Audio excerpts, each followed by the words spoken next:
Well, good afternoon, everyone. I'm the unexpected cabaret act this afternoon because as of 11:30, I wasn't going to be standing here speaking, so this will be a little bit of a busk through.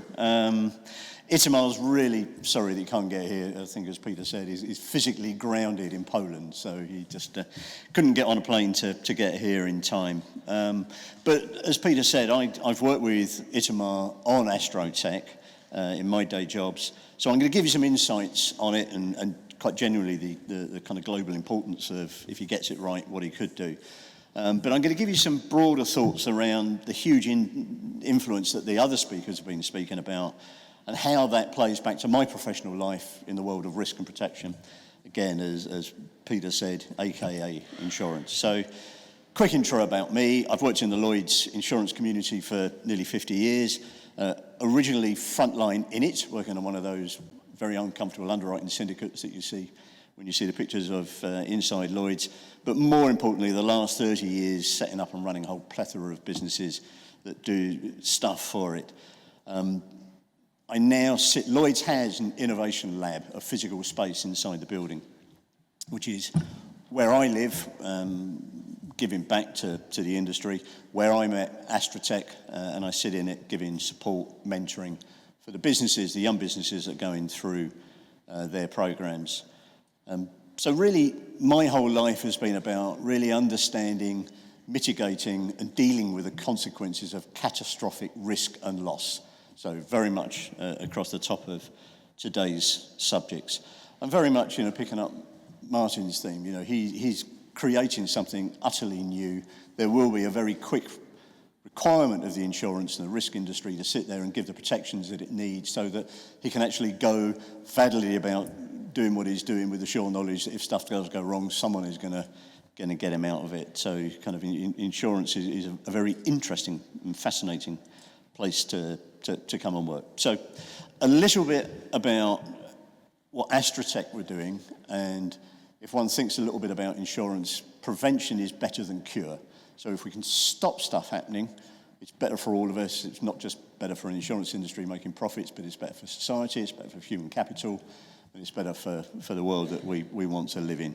And that's kind of what astrotech looked to get in and sort out. So apologies, not my slides, if we're just getting in to a couple of the ones he put in there. So let's think earthquakes. The numbers speak for themselves.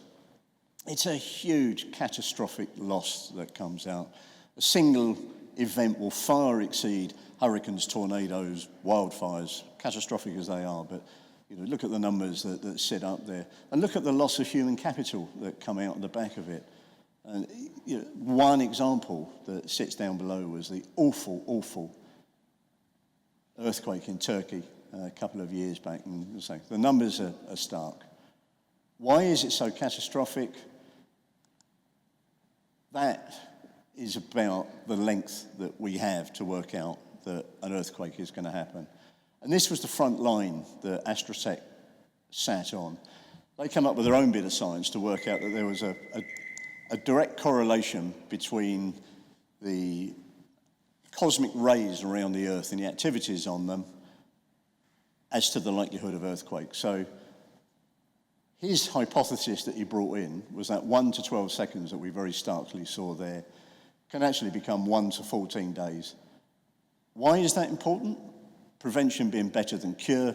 It's important because you can do stuff. If you know something is going to happen, if you know it's a likelihood, an increasing likelihood, you're going from it might happen to it almost certainly is going to happen because these rays are really starting to give you that clear indication.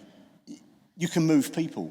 We wouldn't have had all of those deaths in Turkey if you'd moved people away from it. As upsetting as it might be to be dislocated for a few days, better than that to have a life to live afterwards.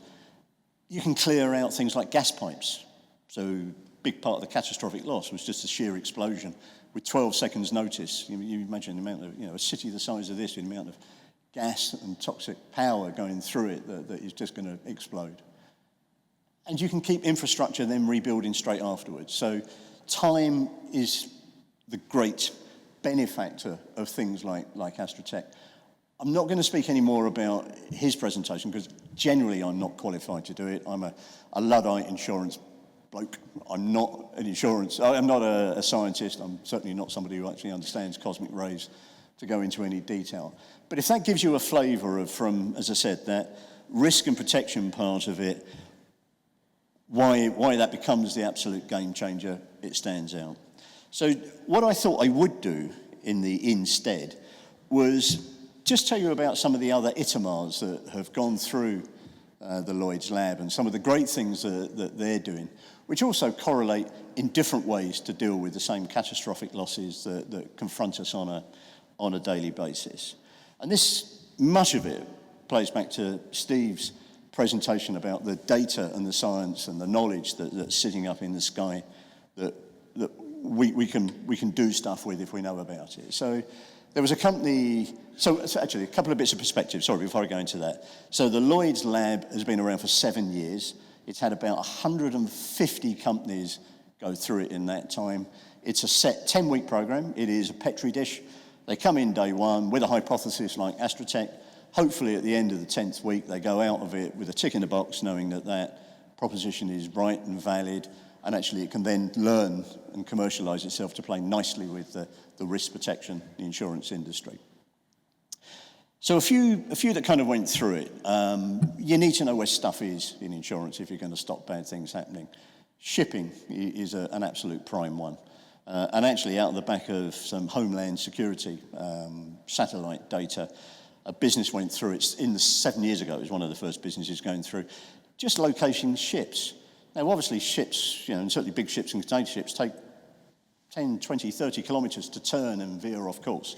So it needs a lot of information ahead of that if it's going to stop going into something it doesn't want to go into. That might be going into piracy areas where there is now known piracy. So if we can stop it going there, you're not going to get the problem going forward.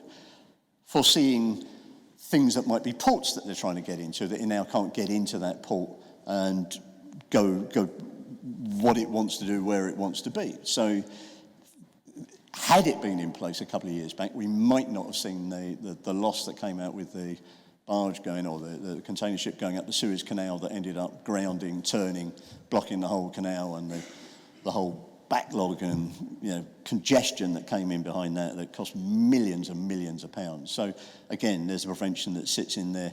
It's the same with cargo. Shipping is still the biggest route of cargo around the world. Genuinely, no one knows where this stuff is. It's sitting in containers, and there's hundreds of containers on a single ship. There's thousands of ships in the sea at any one time. Things are moving around the world. No one actually simply barcodes a container to know, I can actually do something with this. I know it's in this port. I know it's going to that place. What's inside those? What's being taken? A lot of ownership, they call it arbitraging, a lot of ownership changes of those goods as they go around the world. If we can think about that stuff, we can put it in, we can do things with that to know the certainty of what is going to happen.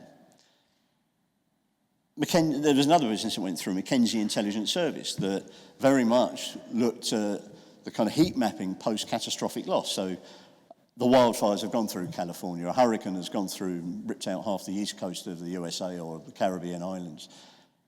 You need to triage that. We, as the insurance industry, need to triage that. You can go in blindly because all the infrastructure's down. So if you've got good military-grade satellite imagery that's going down, which is telling you where the real hotspots are, it means you can move the people into the right areas and do something to actually get things back on quicker than they would be. I know we're going to hear from our friend from the Met Office later, but even better if you can get ahead of that sometimes and also think about where the hotspot might be so you can war game over the whole thing. Very much that pushed out with the California wildfires. Just mapping where those fires were going in real time was one thing. But actually, another business that went through the lab was looking at how can I put fire breaks around properties? Just simple things like, is this property near a wood? Yes. Just take a few trees out. Trees can be put at the other end of it, but actually put rocks around the house because that will stop the fire. Simple things, but majorly differential if you're in that situation. When we think about weather, and my industry gets very hung up on wind-driven weather. We worry about hurricanes, we worry about tornadoes.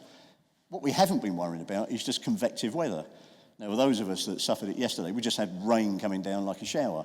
There was no wind in that rain. It was just literally wet. It was like being under a shower at home. Historical weather mapping doesn't look at that. Now, the insurance industry is trying to put the right risk protections in based on weather patterns that are going to go around. If you've not got wind-driven weather and you've got weather falling down, if you're not actually looking at the science behind that, you're not going to deal with it. So there was a spin-out from a West Coast university in the States called VIU that literally looked at that. And it has changed the entire way Lloyd's looks at weather pattern mapping for catastrophic loss. I mean, bear in mind, £100 billion worth of business goes through Lloyd's a year. So you can get on the right side of that, prevention, not cure, sitting in it. And the same goes for flood. Those of us that watch the news, you'll see when we get these flood warnings and they'll put this big yellow blob over the whole of the southeast of England, so we're going to have flooding. Well, it's not very helpful for an insurance industry because, what we're going to worry about the whole of one corner of the country? So there is now science that came out, again, from satellite imagery, a company called Provisico, that do hyper-local flood mapping. They've built the way to get down to a single property in a single postcode and look at what is going to happen to that property. It's just game-changing. So you can actually do, from an insurance point of view, you can put the right protections again that sit behind it. Moving water, we all worry about deep water. Shallow water is just pernicious. So again, somebody came through, looked at that. They looked at dam breaches, and what is the effect of the water that goes through. And it's not the big dam breach, it's the small crack which is sending water off on a different course where water hasn't been going. How do we actually get on the right side of that? Fish farming, just fish in ponds. What's my stock looking like? How healthy are the fish? How are they breeding numbers? Where are the numbers? Are they in the right place? So for commercial fish farmers, that's been a big game changer for managing risk. So I said risk and protection, for managing the risk of these people. And probably the most relevant one today, Steve Wozniak, who was one of the co-founders of Apple, set a business up called Privateer, which actually is looking at how do we take some of the debris out of space that we very valiantly put all of these satellites up, and there's now millions of tons of dead satellite hardware, metal, sitting up in space, some of which is crashing into each other, which isn't good, but we don't know where it is. Even today's science, they can only measure it to within 20 to 30 kilometres of where it was. Previously, 5 years ago, it was over 100 kilometres. It might be floating in space, but it's floating at some great speed with things heading towards it at some hurtling speed as well. So we need to know where stuff in space is. We need to be able to take it out. The last Lord Mayor, Professor Michael Manelli, tried to run a program to actually put insurance bonds up to actually take the debris out of space. So if you put a satellite up and something goes wrong with it, you will go and get your piece of debris back and bring it back. Why was that important? The reasons I said before, but also important because that satellite in space is actually having quite a direct effect on climate change. Just reflective light, clogging up the atmosphere, not letting it come through. So you kind of get the picture. So I'm going to stop because I could say 40, 50 other examples to go on. But you can see the direct correlation of how satellite data brought down the right way and analysed by the kind of companies that I'm talking about build knowledge. Knowledge builds in the risk protections to know what is actually going to happen to you. Where is my stuff? What's happening to it? What could happen to it? What can I do to prevent it? One I didn't mention, I should have mentioned, was one about critical infrastructure, the built environment, digital twinning buildings. What's happening to this building? How carbon zero is that building? How likely is something to happen to that building? With that knowledge, people like me that live in the industry I work in, we can do stuff about it. But without it, we're blind. And the great shame fact is all of us in this room then end up paying premiums on losses that might happen because we don't really have the knowledge, we don't really have the data, we don't have certainty. And the one thing the insurance industry don't like is uncertainty because it can't deal with it. It can deal with it.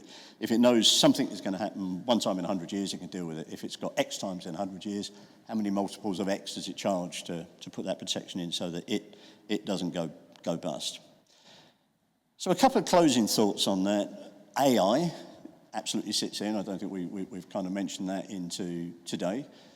In all of the world I live in, those two letters loom large because, once again, we have data, we have knowledge. Now we have machine-learned knowledge. We have the large language models that are going to go out and actually put some proper thought science behind the knowledge that we have. So it's not flat one-dimensional science, it's three-dimensional. We can contextualize that in a different way. But that's probably a conversation for many, many other days. And there's a new cohort going into the lab, and I sit and judge the people going into it, and there's a lot of AI sitting in there. So my world is big ticket insurance, and that's what I've spoken to you today. It is happening in small ticket. Most of you in the audience are going to be passing your driving test quite soon, so I'll apologise now on behalf of the insurance industry that when you drive your Vauxhall Corsa with biscuits for wheels, you will pay X £1,000 premium on it because people don't know what you're doing. So again, think about that same application coming in. If they offer you to have telemetry in your car and that would deem you as a good or bad driver, put it in. You will get a financial benefit from it. And please don't hate the insurance industry for what it does having to do that. Hopefully you see that. Also, hopefully from an inspiring point of view, that insurance isn't just about insurance. It really is about what's happening in society. It's about the fantastic things that Martin is doing and how we as an industry can empower businesses like Martin to do what he's doing. Not satellites, but very much going on at the moment with carbon capture, which is another technology, ground earth technology that's going on.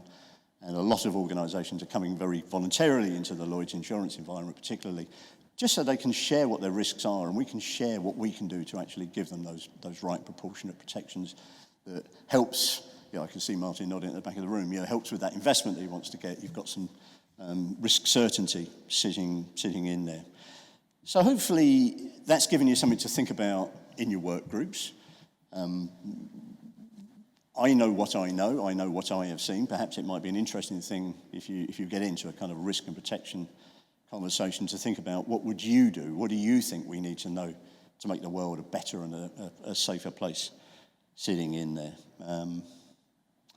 And I think just as a closer, don't hate the insurance industry. It is important. I have to put a little plug for my industry. So thank you. I don't think, there we are. The busking is finished, sir.